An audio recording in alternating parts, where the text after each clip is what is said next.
Au nom du Père et du Fils et du Saint-Esprit, ainsi soit-il. Chers amis, nous fêtons la Pentecôte, qui était une fête juive. Quand arriva la Pentecôte, vous voyez, on lit dans le livre des Actes des Apôtres, quand arriva la Pentecôte, autrement dit, cette fête existait déjà. C'était une fête agricole. On fêtait la moisson, on fêtait les richesses qui rentraient. C'était une fête de grande exultation. Sur cette fête agricole, s'était calquée une fête spirituelle, celle du don de la loi. Et d'une façon très opportune, étant donné que la loi est nourriture pour notre âme. Vous vous souvenez de ce que le Seigneur Jésus réplique à Satan, alors que celui-ci le tente une première fois. L'homme ne se nourrit pas seulement de pain, mais de toute parole qui sort de la bouche de Dieu. C'est ainsi que l'Esprit Saint, dans sa sagesse, avait inspiré la bonne idée au peuple juif de célébrer le don de la loi le jour où il célébrait la moisson. Quand arriva la Pentecôte, le 50e jour après Pâques, Pentecosté, ça veut dire 50e, Pentecosté éméra en grec, 50e jour après Pâques. Alors arrive l'Esprit Saint. L'Esprit Saint arrive le jour où l'on fête le don de la loi. Autrement dit, l'Esprit Saint vient nous susurrer la loi nouvelle. Il ne vient pas, évidemment, abroger les commandements. Le Seigneur nous le dit à maintes reprises. Les commandements sont toujours valables. Seulement l'Esprit Saint nous fait les pratiquer dans le détail. C'est très embêtant, on pourrait dire, entre guillemets. Oui. L'Esprit Saint est là, qui nous tiraille à longueur de journée. Si on a le cœur pur, on l'entend. En même temps, on est bien content de savoir quoi faire.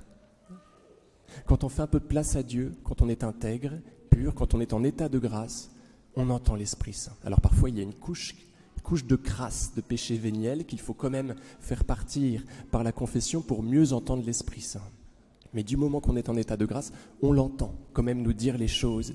Et c'est très réconfortant, en même temps que c'est très exigeant et parfois terrifiant. L'Esprit Saint, nous dit le livre de la sagesse, nous l'avons entendu dans l'introïte, Spiritus Domini replevit orbem terrarum. L'Esprit du Seigneur remplit l'orbite des terres. Et qu'on n'aille pas nous faire croire que l'Église a été guérie de sa croyance en cette croyance que la terre était plate, vous voyez. L'Esprit Saint, dit le livre de la sagesse, 2 siècles avant le Seigneur Jésus, remplit l'orbite des terres. L'Esprit Saint est partout.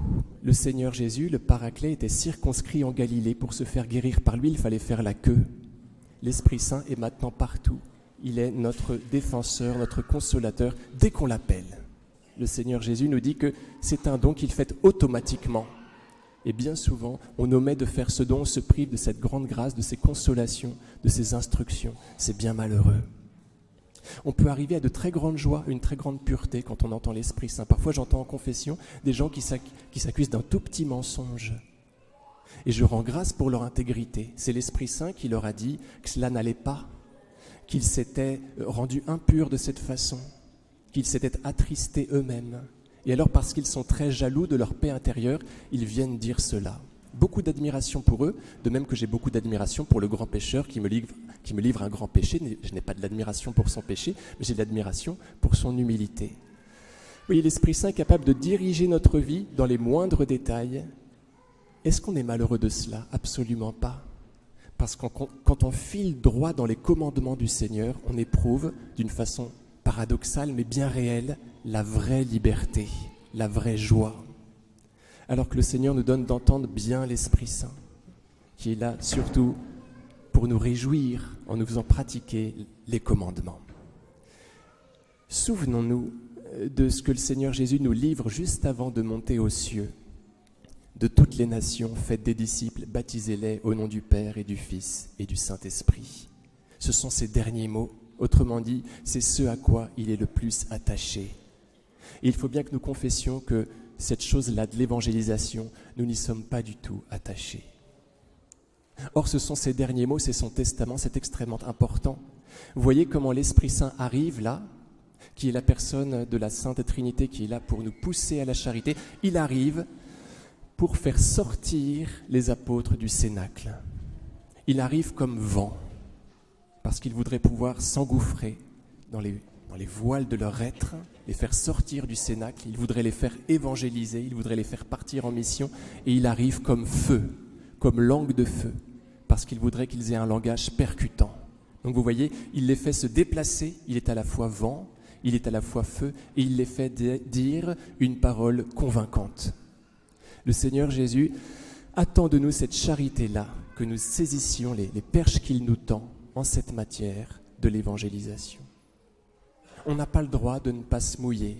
On ne pourra pas entrer en paradis tranquillement, vous voyez, du moment qu'on est baptisé et qu'on ne s'est pas soucié de ce que les autres le souhaitent aussi.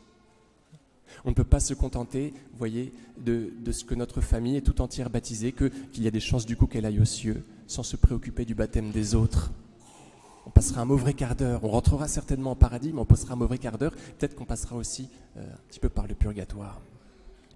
Donc le Seigneur Jésus nous demande de bien vouloir nous mouiller pour lui, c'est-à-dire être confesseur de notre foi.